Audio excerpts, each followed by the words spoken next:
আচ্ছা, তোমরা কে কে হ্যারি পটারের ৮টা সিরিজই দেখেছো আমাকে একটু বলো তো। হ্যারি পটার কি এখনো হগওয়ার্টসেই আছে? ভাবতে ভাবতেই হাত চলে গেল ক্লের দিকে।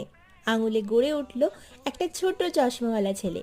ওর এক হাতে ঝাড়ু আর অন্য হাতে হেডউইগ, তার বিশ্বস্ত প্যাঁচা।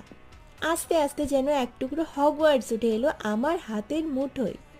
রং করলাম, লাল হলুদ স্কার্ফ, ছোট্ট ছোট্ট চোখ আর বিজলি আকৃতির এই দাগটাও বানালাম।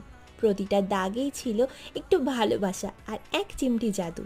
আমার ফোন কেসটা এখন আর ফোন কেস নয়, এটা একটা গল্প। তুমি যদি কখনো জাদুতে বিশ্বাস করো তাহলে জানবে, জাদু শুধু জাদুকরের হাতেই নয়, একটা সৃষ্টিশীল মন আর ভালোবাসায় ভরা হাতেও। মন আরও ছোট ছোট জাদু দেখতে থাকো আর কমেন্টে লেখো লিঙ্গার্ডিয়াম লেভিওসা যদি তুমিও হ্যারি পটারের দুনিয়ায় হারিয়ে যেতে চাও।